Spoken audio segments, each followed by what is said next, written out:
Assalamualaikum warahmatullahi wabarakatuh. Bagaimana kabarnya hari ini? Alhamdulillah, kalau semuanya sehat, kalau semuanya dalam keadaan baik-baik saja. Nah, bertemu lagi dengan saya Hayin Nur Fauziah di Pose Tata, podcast seputar kita-kita. Kali ini kita akan membahas masalah yang sebenarnya sudah menjadi masalah, namun tidak seperti masalah. Apa ya itu? Nah, oke, langsung saja to the point, tidak usah menunggu lama-lama, karena kalau menunggu lama, apalagi tanpa kepastian itu menyulitkan. Oke, sekarang kita akan membahas tentang gadget. Gadget merupakan alat elektronik yang berbentuk segi empat yang memiliki fungsi khusus mengunduh informasi-informasi. Nah, gadget ini sangat populer di semua kalangan. Tidak hanya orang dewasa, namun anak-anak pun telah pandai mengoperasikan gadget.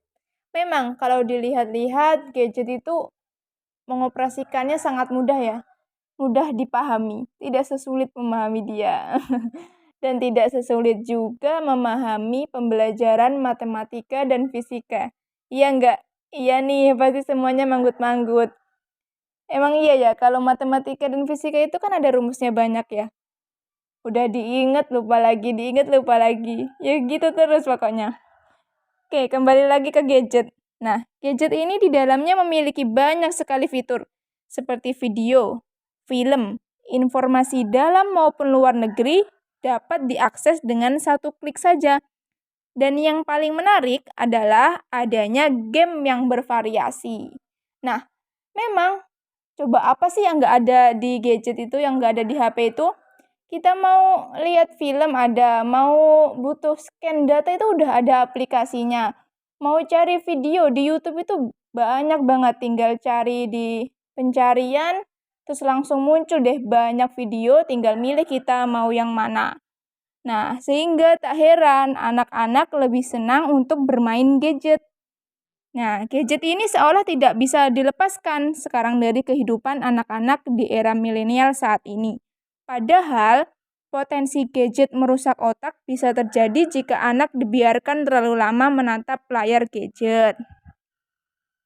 Nah, masa pandemi saat ini membuat seluruh lapisan terkhusus dunia pendidikan anak menggunakan gadget. Bahkan, orang tua yang semula awam akan gadget dipaksa untuk mengerti. Ya tadi, untuk menemani si anak dalam pembelajaran. Karena kan tugas dan informasi sekolah disampaikan melalui gadget. Pekerjaan orang tua pun berubah melalui gadget. Jadi seakan-akan tuh 24 jam aktivitas kita bisa ditemani oleh gadget. Nah, itu kan berlangsung setiap hari seperti itu terus. Nah, saking mengetahui manfaat dari gadget, anak pun tidak menggunakan gadget hanya untuk pembelajaran saja, tidak menggunakan hanya untuk pembelajaran, tapi digunakan untuk game, melihat video, dan video yang dilihat bisa jadi bukan untuk konsumsi dirinya, seperti video percintaan misalnya. Saat ini, anak usia SD pun telah mengenal cinta dan lawan jenis. Khawatirnya, mereka akan berbuat di luar kendali dan di luar batas, sering membohongi orang tua dan sebagainya. Diem-diem pacaran misalnya, diem-diem berarti kan mereka udah tahu ya sebenarnya kalau itu tuh nggak boleh, kalau itu tuh dilarang oleh orang tuanya. Tapi ya itu sulit kalau udah terjerumus ke situ tuh sulit banget. Nah, dunia mereka terlihat lebih asyik dengan gadget. Bahkan memang sebagian orang tua mengandalkan gadget agar si anak diam dan tidak mengganggu pekerjaan orang tua. Gadget memang dapat digunakan sebagai sarana hiburan untuk sekolah dan hal positif lainnya.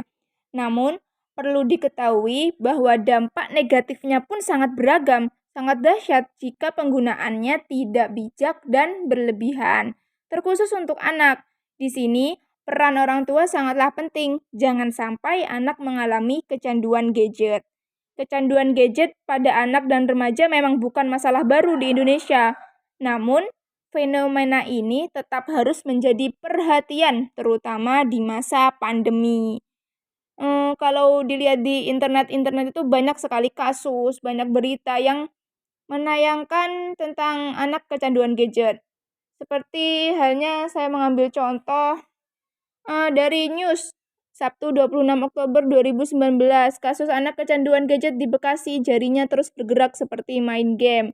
Kemudian dikutip dari 20detik.com, 3 pemuda di Parepare curi tabung gas demi beli chip game online. Kalau ini baru-baru, 26 Mei 2021.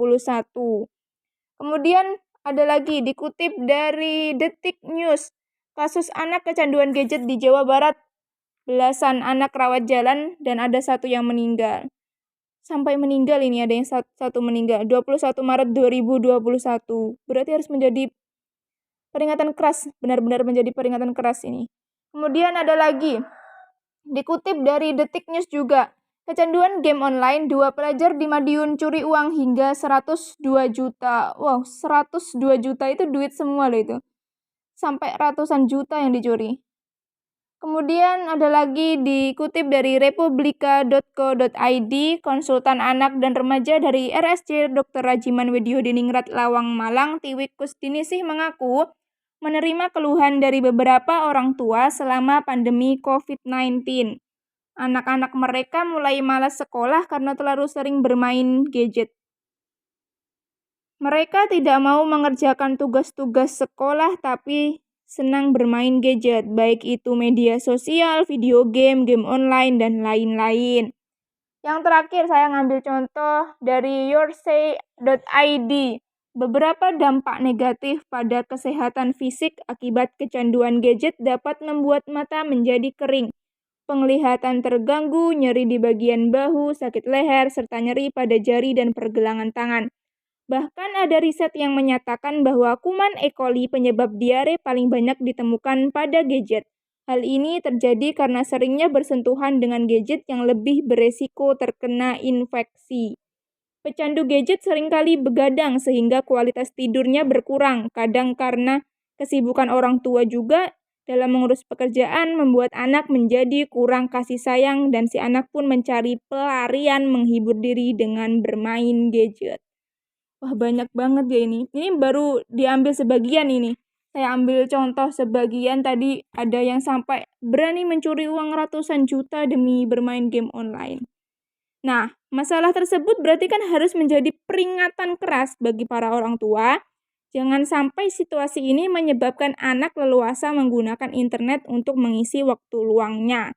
Ditambah lagi, masih banyak aktivitas seperti olahraga sepak bola yang dibatasi. Setidaknya, orang tua harus mengevaluasi tingkat toleransi, jadi tidak boleh berlebihan dalam penggunaan gadget. Dan ini yang paling menarik, terapkan juga kepada anak tentang love. Loh, kok love? Love kan artinya cinta. Masa malah diajarin cinta? Uang dari cinta itu malah bisa membuat berantakan. Mereka bisa pacaran dan lupa akan pendidikan. Bahkan saat ini tuh banyak kasus tentang percintaan yang menimbulkan dampak beraneka ragam. Ada yang putus cinta bunuh diri, depresi, dan sebagainya. Ada yang saking cintanya memberikan segalanya. Dan remaja saat ini mendadak menjadi seorang puitis yang handal. Saat cinta-cintanya, puisinya pasti romantis. Kata-kata manis dan sebagainya. Kalau putus, puisinya pasti jadi sendu. Kayak, ternyata kamu bagai senja yang indah hanya sementara. Kupikir akan bahagia. Ternyata hanya bual belaka. Itu kan sedih banget. Kok jadi memanjang tentang cinta? Bukan. Love di sini bukan cinta itu yang dimaksud. Tapi ada kepanjangannya, jangan khawatir. LOVE. Oke, untuk yang pertama, L.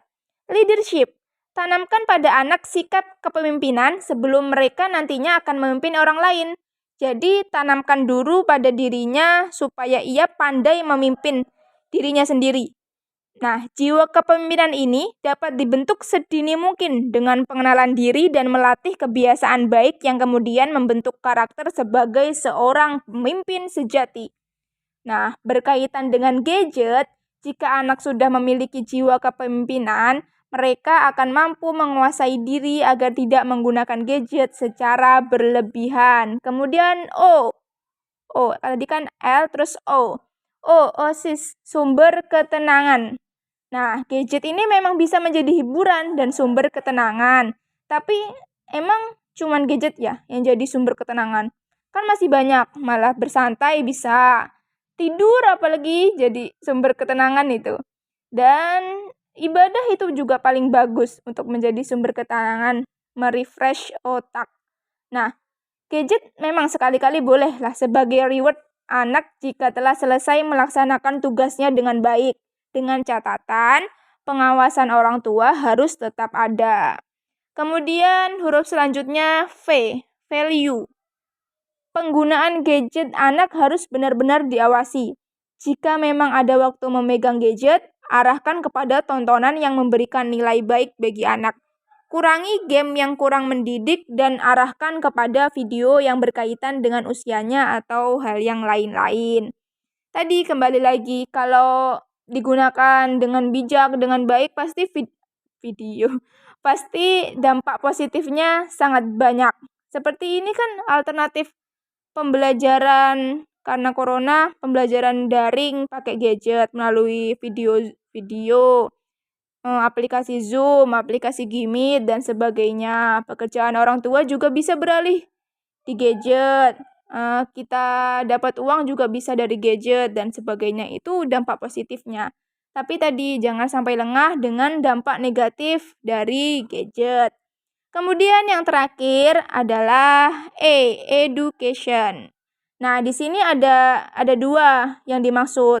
Maksud yang pertama adalah berikan edukasi tentang baik buruknya gadget. Jangan melarang anak dengan kekerasan tanpa ia tahu apa maksud tujuan larangan kita. Jadi kalau cuman hanya dilarang, jangan main ini, jangan main itu. Nah, itu pasti tambah keras. Tapi kalau dia udah tahu, ini tuh maksudnya begini, pasti dia akan mengikuti. Kemudian maksud yang kedua adalah berikan pemahaman bahwa pendidikan sekolah, maksudnya tetap nomor 1. Karena bisa jadi kalau sudah kecanduan gadget, pola belajarnya akan berantakan, malas belajar, malas mengerjakan PR, atau lebih parahnya malas sekolah. Karena sekolah itu bisa menjamin masa depannya. Bukan menjamin, tapi salah satu cara yang bisa menjamin masa depannya. Nah, itu dia tadi pembahasan kita kali ini dengan kesimpulan bahwa penggunaan gadget saat ini memang tidak bisa dilepaskan karena itu bagian dari kemajuan teknologi di era modern saat ini. Setidaknya kita dapat meminimalisir akan kecanduan gadget dan dampak negatif lainnya, terkhusus pada anak dan remaja yang akan menjadi penerus bangsa. Sampai sini saya cukupkan, tetap jaga kesehatan untuk kita semua, jangan sampai lengah walaupun pandemi mulai mereda. Kita bisa antisipasi dengan cuaca misalnya, karena hujan datangnya kadang secara tiba-tiba. Jaga kesehatan karena sehat itu mahal. Satu lagi, terima kasih untuk semua orang tua hebat yang terkadang mengorbankan apapun dan demi kebahagiaan anaknya. Namun jangan sungkan-sungkan untuk melarang mereka untuk kebaikan dan masa depannya. Saya Hainur Fauzia, sampai jumpa. Wassalamualaikum warahmatullahi wabarakatuh. Terima kasih banyak.